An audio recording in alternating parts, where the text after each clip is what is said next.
Posiciones encontradas en cuanto a los efectos y alcances de la Ley de Concretación Tributaria para la población de menor ingreso. Te escuchamos. Así es, también consultamos a diputados de diferentes bancadas, incluso el exdiputado y sindicalista José Espinosa Navas. Así también vamos a escuchar un poco de la explicación que brindaba el presidente de la Comisión Económica de la Asamblea Nacional, el diputado sandinista Walmaro Gutiérrez, sobre estas reformas fiscales. Se establece un incremento en la alícuota del pago mínimo definitivo del 1 al 3% a cuenta del impuesto sobre la renta para los grandes contribuyentes de este país. ¿Qué significa eso? Actualmente se contribuye al IR el 30% anual y se hacen a través de pagos mensuales del 1% sobre tu venta bruta. Ese 1% se incrementa a 3% siempre a cuenta del impuesto sobre la renta. De las 135.000 empresas legalmente inscritas en la Dirección General de Ingresos, los grandes contribuyentes estamos hablando de 430 y no más de 450 contribuyentes, de los 135.000 inscritos, estamos claros. Y vamos a subir del pago mínimo a cuenta del IR del 1 al 2% a los principales contribuyentes, que estamos hablando de un universo de aproximadamente 20.000 empresas. Y el resto de empresas, que son más de 100.000 empresas, que son las micro, pequeñas y medianas empresas, no se les mueve el 1% que actualmente pagan. ¿Por qué razón?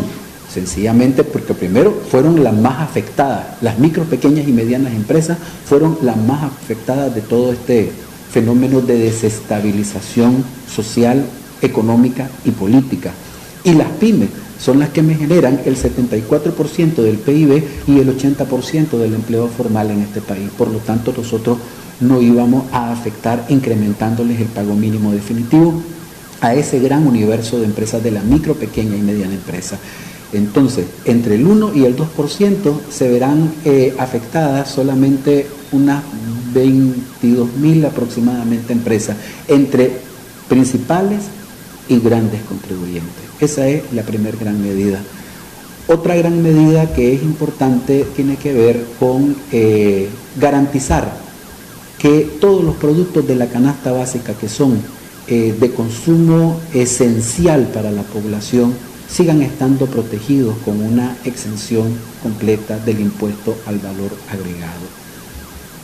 ¿Cuáles serían los que sí tendrían un impuesto al valor agregado? Aquellos que tengan procesamiento industrial, que pasen por un proceso industrial. Ahora, hay que dejar claro de que todos los productos de consumo que la población los adquiera en los mercados populares, esos siguen como hasta la fecha sin pagar absolutamente ningún tipo de tributo.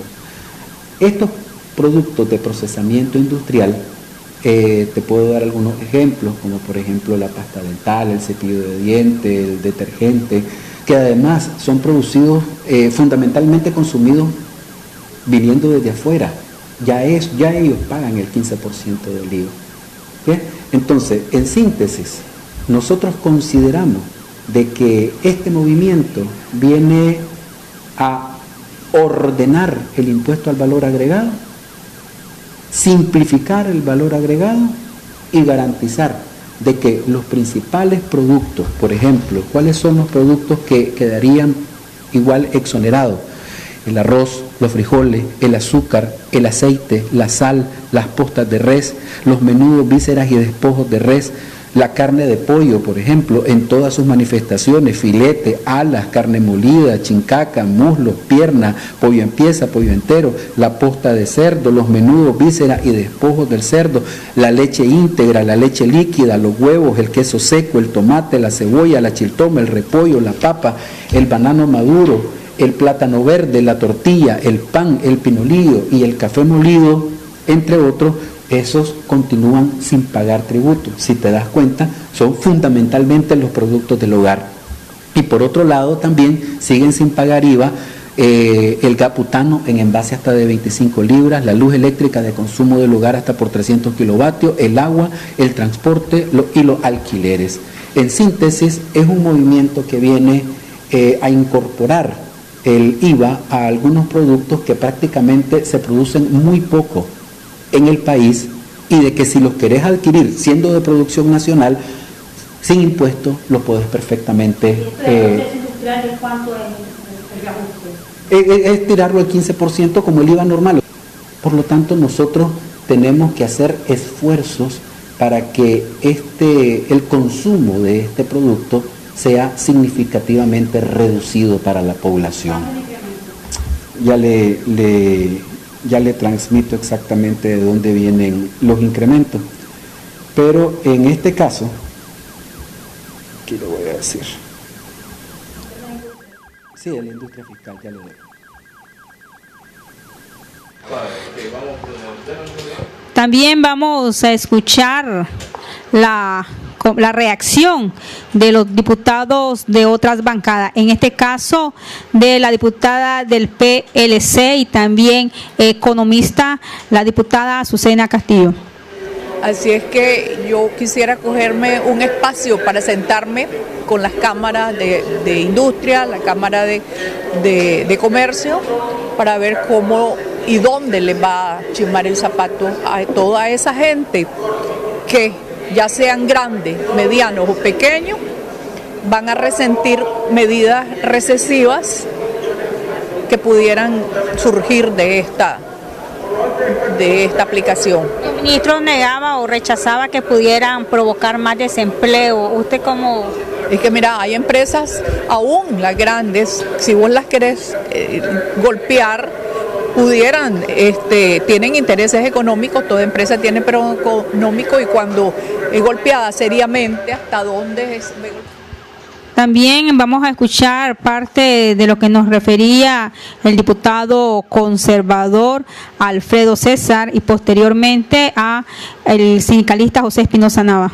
Estimamos que puede afectar a unas 1.300 empresas en Nicaragua, y esto lo que va a hacer es subirle la carga tributaria en aproximadamente el 2.3% del Producto Interno Bruto. El ministro dijo que lo que pretenden es recuperar 300 millones de dólares en recaudación de impuestos que perdieron por la rebelión nacional. Y eso representa más o menos el 2.3% del Producto Interno Bruto. Nosotros creemos que esto, en lugar de lograr eso, lo que va es a echar para atrás aún más el crecimiento económico, porque va a disminuir. Las empresas, por ejemplo, le van a estar sacando de su flujo de caja, en lugar del 1% a cuenta del IR anual, el 3%, 3 veces más, que van a tener que estar pagando para retener mensualmente al pago anual del IR, entre otras cosas. Finalmente, también van a encarecerse una cantidad de productos que no son de comida básica, pero que son bastante necesarios, que estaban exonerados anteriormente. Así que, en resumen, es una reforma tributaria que va a tener efectos negativos para el trabajador, para la empresa mediana, para la empresa grande y en general para la recuperación posible económica en el país. Gracias. El hecho de proteger la canasta alimentaria, me imagino, no pude contar, pero me imagino que son los 22 productos. Eso para nosotros ya es un avance, y lo otro, que no aumentan al sector laboral los impuestos, sobre todo sobre la renta. Y creemos, ¿verdad?, que sí hay empresas como las grandes empresas que deben de tener un ajuste, ya que hay dificultades. Y por otro lado, nos resultó bien interesante eso de que pueden hacer un adelanto del 3% y después le vuelven un 2% que en realidad queda como un préstamo reembolsable y que únicamente sería el aumento de un 1%. La ley habrá que verla, vamos a imprimirla y analizarla, porque a las 2 de la tarde han convocado nuevamente aquí a que demos opiniones sobre esta ley. Yo necesito verla porque definitivamente la estamos conociendo ahora que ya vino el doctor Iván Acosta a hacer la presentación. Hay quienes interpretan que este es un castigo para los empresarios por la posición de ellos ante la crisis actual. Bueno, es que si alguien quiere interpretar eso, pues lo puede interpretar, pero la verdad es que aquí hay una crisis, no podemos negarlo. Y si le quebran y si le cobran al trabajador, y el que está desempleado, el que está peleando por un salario mínimo que no sabemos si va a haber, hombre, eso yo creo que sería un doble castigo para los trabajadores. ¿Quién es el que tiene un margen, una capacidad más expedita para aumentar? El empresario. Yo no sé. Escuchábamos al dirigente sindical José Espinosa Navas, también exdiputado ante la Asamblea Nacional. Hasta aquí estas informaciones, regresamos a estudio.